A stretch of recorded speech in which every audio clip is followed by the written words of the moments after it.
നമസ്കാരം. എല്ലാവർക്കും എൻ്റെ പുതിയൊരു വീഡിയോയിലേക്ക് സ്വാഗതം. അപ്പോൾ തമ്മിൽ കണ്ടപ്പോൾ തന്നെ അറിയാമല്ലേ എന്താ നമ്മൾ ചെയ്യാൻ പോകുന്നതെന്ന്. അതെ, ഇന്നൊരു പരിപ്പ് പായസമാണ് ചെയ്യുന്നത്. നമ്മൾ സദ്യക്കും ഓണത്തിനൊക്കെ ഒരു 1-2 പായസത്തിൽ ഒതുങ്ങത്തില്ല. അപ്പം നിറയെ പായസം ഉണ്ടാക്കുന്നതിൻ്റെ കൂട്ടത്തിൽ ഉണ്ടാക്കുന്ന പരിപ്പ് പായസമാണ് ഇന്ന് ഉണ്ടാക്കുന്നത്. അപ്പോൾ എങ്ങനെയാണ് ചെയ്യാമെന്ന് വേഗം തന്നെ നോക്കാം. അപ്പോൾ പരിപ്പ് പായസം വെക്കാൻ വേണ്ടിയിട്ട് ഞാനിവിടെ എടുത്തിരിക്കുന്നത് 1 കിലോ ശർക്കരയാണ്, 1/2 കിലോ മൂങ് ദാൾ, ഏലക്കയും പഞ്ചസാരയും പൊടിച്ചത്, ചുക്കുപൊടി, നെയ്യ്, നമ്മുടെ ഉണക്കമുന്തിരി, കാഷ്യൂനട്ട്, 1-ാം പാല്, 2-ാം പാല്. അപ്പോൾ ആദ്യം തന്നെ നമുക്ക് പരിപ്പൊന്ന് ഫ്രൈ ചെയ്തെടുക്കണം. ഒത്തിരി ഒന്നും വേണ്ട, ലൈറ്റായിട്ടൊന്ന് ഫ്രൈ ചെയ്തെടുക്കണം. അതിന് വേണ്ടിയിട്ട് ഞാനിവിടെ ഒരു പാൻ വെച്ചിട്ടുണ്ട്. പാൻ ചൂടായതും നമ്മൾ കഴുകി എടുത്ത് വെച്ചിരിക്കുന്ന മൂങ് ദാൾ ഇടാം.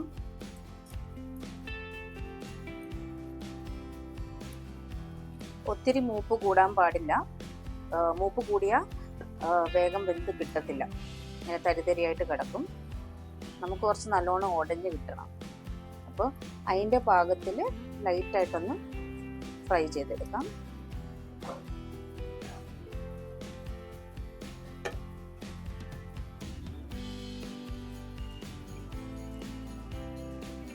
ഇതിൻ്റെ കളറൊക്കെ മാറാൻ തുടങ്ങിയിട്ടുണ്ട്. ഇത് മതിയാവും, നമുക്ക് സ്റ്റൗ ഓഫ് ചെയ്യാം. ഇപ്പം നമ്മൾ ഫ്രൈ ചെയ്തെടുത്ത ദാല് ഒരു കുക്കറിലോട്ടിട്ട് വേവിക്കാൻ പോവാണ്.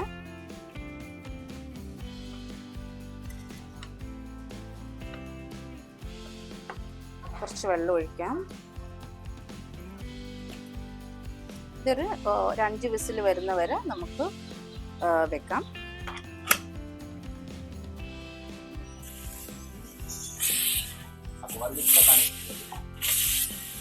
അപ്പം നമ്മുടെ മൂങ് ദാൾ ആയിട്ടുണ്ട്, കുക്കായിട്ടുണ്ട്. ഇത് നമുക്ക് വേറെ പാത്രത്തിലോട്ട് മാറ്റാം. അപ്പോൾ നമ്മുടെ പരിപ്പൊന്ന് ആറുന്നതിനുള്ളിൽ നമുക്ക് ശർക്കര ഒന്ന് ഉരുക്കിയെടുക്കാം.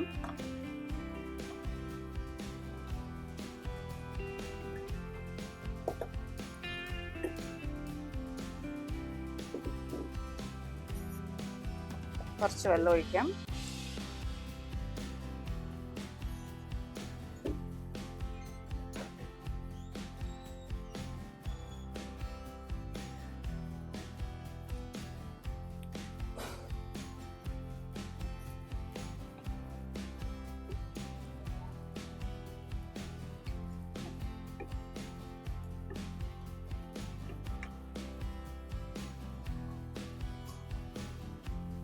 നമുക്ക് ഈ സിറപ്പ് ആയതിന് ശേഷം നല്ലോണം തണുക്കാൻ വെക്കണം. തണുത്തതിന് ശേഷം ഒന്ന് അരിച്ചെടുക്കണം. എന്താണെന്ന് വെച്ചാൽ ഇതിന് നിറയെ കല്ലും മണ്ണും ഒക്കെ ഉണ്ടാവും. അപ്പോൾ അതൊക്കെ ഒന്ന് മാറ്റാൻ വേണ്ടിയിട്ട് നമുക്ക് ഫിൽട്ടർ ചെയ്തെടുക്കണം. തണുത്തതിന് ശേഷമാണ് ഫിൽട്ടർ ചെയ്യേണ്ടത്. അപ്പോൾ നമ്മൾ ശർക്കരപ്പാനി ഇവിടെ നല്ലോണം ഉരുകി റെഡി ആയിട്ടുണ്ട്. ഇത് ഞാനൊന്ന് തണുപ്പിച്ചിട്ട് അരിച്ച് കാണിക്കാം. നമ്മൾ നട്ട്സൊക്കെ ഒന്ന് വറുത്തെടുക്കാൻ പോവാണ്. അതിന് വേണ്ടിയിട്ട് കുറച്ച് നെയ്യ് ഒഴിക്കുകയാണ്. ഇതേ പാത്രത്തിലോട്ട് തന്നെയാണ് ഞാൻ പായസം ഉണ്ടാക്കാൻ പോകുന്നത്. അതുകൊണ്ടാണ് കുറച്ച് വലിയ പാത്രം എടുത്തിരിക്കുന്നത്. ഇതിലേക്ക് എടുത്തു വെച്ച കാഷ്യൂനട്ട് ചെറുതായിട്ട് മുറിച്ചത്,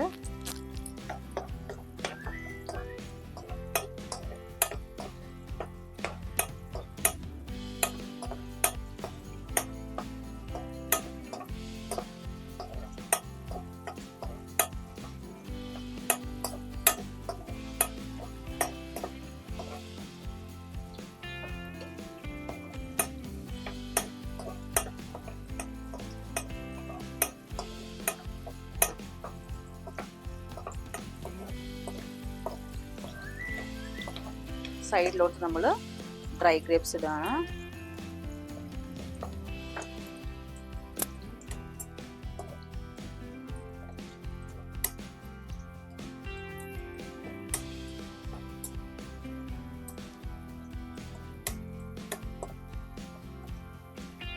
സ്റ്റൗ ഓഫ് ചെയ്യാം. ബാക്കി വന്ന നെയ്യിലോട്ട് നമ്മൾ കുക്ക് ചെയ്ത് വെച്ച പരിപ്പിടാം.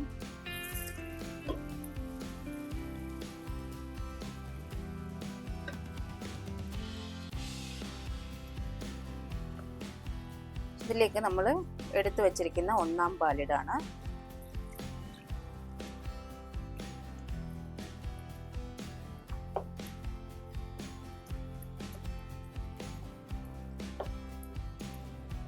കട്ടകളൊക്കെ മാറ്റിയിട്ട് നമുക്ക് ശർക്കരപ്പാനി ഒഴിക്കാം. നമ്മൾ ശർക്കരപ്പാനി ഒഴിക്കുകയാണ്.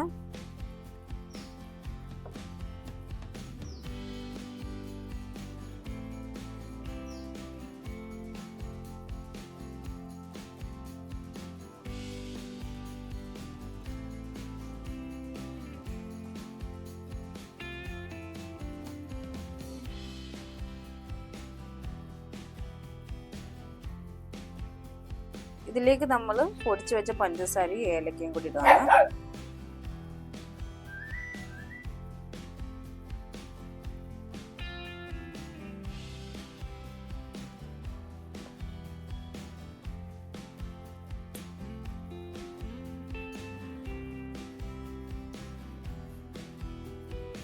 നമ്മുടെ പായസം നല്ലോണം കുറുകി വരുന്നുണ്ട്. ഈ ഒരു സമയത്ത് നമുക്ക് ഒന്നാം പാൽ ഒഴിക്കാം.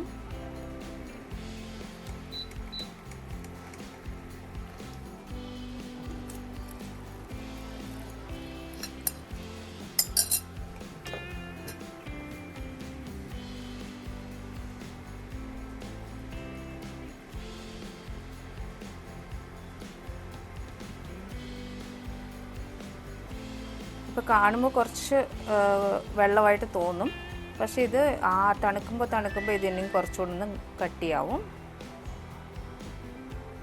ഇതിലേക്ക് നമ്മൾ വറുത്ത് വെച്ച ഡ്രൈ നട്ട്സ് അതിടാം.